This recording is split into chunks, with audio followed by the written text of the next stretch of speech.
Rosie's Big Adventure by Lisa and Nick Masson-Rochelle. This is Rosie. She has a beautiful butterfly.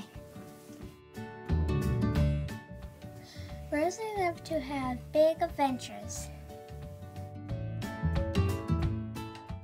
She loved trying new things. Rosie was small but had big dreams. She traveled to many places and made many friends. She always made the best of wherever she was.